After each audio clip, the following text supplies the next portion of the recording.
struggle, freedom come. Attention from men by struggle, freedom come. By struggle, by struggle, freedom. Solidarity forever.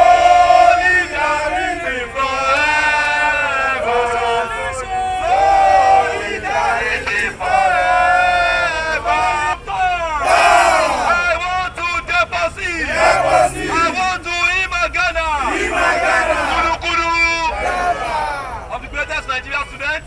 Question loud, clear and unambiguous. We stand firmly in support of Dangote refinery and we stand in support of and charge the federal government to protect and prioritize local refining capacity. The country must process its own crude, set great job and needed import dependency and put future of Nigerian youth ahead of narrow short-term profit. The recent approval of 15% import duty on petrol and diesel is a policy that recognizes truth and begins the work of correcting decades of diversion in our petroleum sector. We congratulate the President, our father, President Bola Ahmed Tinubu, for moving decisively to protect domestic refiners and local industry. The 50% sent an important signal to Nigeria. Nigeria will not allow its energy market to undercut by cheaper or full subsidized imports, while domestic investment like Dangote refinery struggle to compete. This policy will help to create the market certainty needed for local refineries to run profitability, create stable jobs, and reduce foreign exchange pressure on our economy. We applaud Dangote refinery for building and operating Africa's largest private refinery, a transformational national asset that already possesses about 650,000 barrels per day and projected to expand to about 1.4 million barrels per day. This expansion represents a bold statement of faith in Nigeria's potential and a massive boost to our quest for energy independence, job creation, and industrial growth. But for this refinery to fulfill its promise, we need the consistent and guaranteed good supply for our national producers. Accordingly, we make the following firm demands. 1. Total ban on importation of fuel. While we appreciate President Bola Ahmed Tinubu for the 15% import duty, we demand a total ban on importation of refined fuel, similar to the ban on rice instituted during the regime of the late former president President Muhammadu Buhari. Nigeria must refine at home while what it produces. Number 2, 100% priority crude allocation to local refiners. The federal government must guarantee full priority crude allocation to the Dangote refinery and other domestic refineries. We cannot claim to own one best refinery in the world and see export crude to import refined products. 3. Immediate investigation and scrapping of saboteur unions. It is glaring that certain downstream actors have over time strangled government-owned refineries and frustrated national self-sufficiency.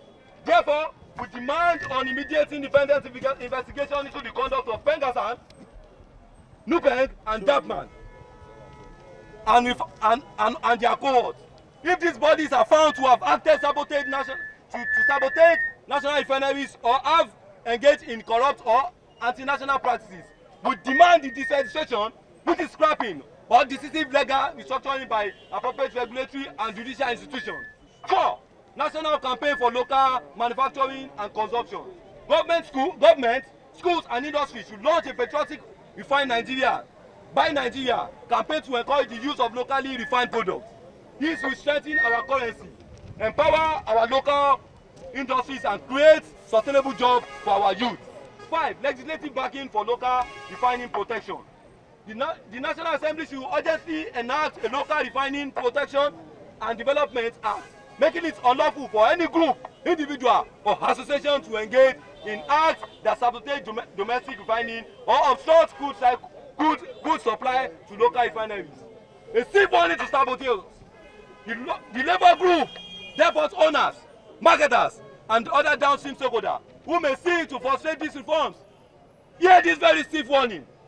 Any further calculated or uncalculated moves by Pengasan, Nupeng, and Dabman and their call to sabotage national interests will meet with resolute action from Nigerian students across federations. Polytechnic students will mobilize peacefully, lawfully, and decisively against any attempt by executive of those bodies to place sectional advantage above the survival and prosperity of this nation. Dangote refinery has come to stay, and Nigerian economy must be liberated and independent. We will not allow them to kill this refinery or destroy our national asset for true energy sovereignty. We call on this union to act responsibly. We call on this union to act responsibly. Dapman, Pengasan, and Nupeng, beware! We are telling you. Cease destabilizing rhetoric and actions, and instead engage in good faith with government, Dangote, and other stakeholders to prioritize the national interest. To their leaders, we say plainly, the students of Polytechnic will not sit idle while the future of our country is undermined. We will pursue every lawful avenue, including nationwide peaceful demonstration, petition, legal challenges, and targeted consumer campaign, and other civic action until government policy and business practice put national interest first. We will not endorse violence, nor will we be intimidated into silence. In conclusion, finally, to all the Nigerians, this is about our future, employment, national dignity. We invite journalists, civil society, and patriotic citizens to join us in demanding policies that refine our destiny at home. We stand ready to meet with government, labor leaders today, tomorrow, and in the days ahead to secure a workable, lawful path forward. Let it be known that National Association of Polytechnic Students stand as the conscience of the nation industrial rebels. We shall continue to speak truth to power, defend national interests, and resist any form of economic sabotage from individuals or organizations, no matter how influential you are. We will talk, we will speak. We also wish to appreciate the President of Federal Republic of Nigeria, President Asiwaju Bola Ahmed Tinubu, for his bold, courageous, and transformational economic policy aimed at reviving Nigeria's industrial base, strengthening local production, and empowering indigenous enterprises. His decision to approve 15% import duty on refined fuel is a step in the right direction towards economic independence and national growth. We encourage the President, our father, the Jagaban Bogu, to remain steadfast in implementing reforms that protect local industry and unlock opportunities for Nigerian youth. We reaffirm our unflinching commitment to prosperous, self-reliant, and industrially independent Nigeria. A Nigeria where our refinery works, our youth are employed, and our economic thrive under fairness, innovation, and patriotism. We say, as long as crude oil flows beneath Nigerian soil, it must be refined by Nigerian hands for Nigerian progress. This is our stance. That is our struggle, and that's our pledge to the nation. And Luther continua. My name is Comrade Benendi Azetuji. I am the former NAFS president and also the stakeholder in NAFS.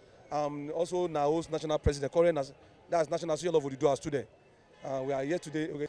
You know, one thing is that I'm a student of economics. I was made to research on industrial revolution in the world. And I make research about industrial revolution, and I got to know that what promotes the economy of the world, what brings stability to the global world is industrial revolution. When we produce and we use what we produce locally. And that's what gives us joy when we see the action of President Asiwaju Bola Ahmed Tinubu towards industrial revolution in Nigeria. You know, by showing that interest of putting 15% tariff on importation of fuel, he has given us a sign. That's a symbol that he has a mind, he has a good mind for Nigerians. That Asiwaju Bola Ahmed Tinubu believe in the future of this country. He believes in Nigeria. He believes that Nigeria is going to be great again. And that's why we have come here this morning to come and ask, like Oliver Twist, as a student and as a son and daughter of President Asiwaju Bola Ahmed Tinubu Omolodo there, that we want total ban of importation of fuel in Nigeria. Why? Because during the President Muhammad Buhari, he put a ban on rice, total ban on rice. And that law is still existing today. And the same thing can happen to fuel importation. Let's use what we have. We are blessed as a nation. We have crude oil. Why do we need to take our crude oil to the foreigners, to the outsiders, to another country to go and refine? Why we have one of the global, a world-class refinery in Nigeria, built by Nigeria, built by Africa, Alhaji Aliko Dangote, and we still insisted that we want to take our crude oil to go and be refined and bring it for our usage in Nigeria. Let's refine our fuel by ourselves and use it by ourselves. That will strengthen our currency. When our importation is reduced, we are taught in school, when our exportation is far beyond our importation, then our currency will be strengthened. I'm an economic student. I'm an economic student of Ajayi Crowther University. So we were told that if our exportation is more than our importation, then our currency will be strengthened, naira will increase. You can see the stability of naira over some time now because refinery has come. Now some people are selling at a lower price, but some saboteurs, the enemy of this country, are still insisting that the crude oil should be refined and still be imported to Nigeria. Crying out loud. That's the wickedness over this country, and that's what's giving us job.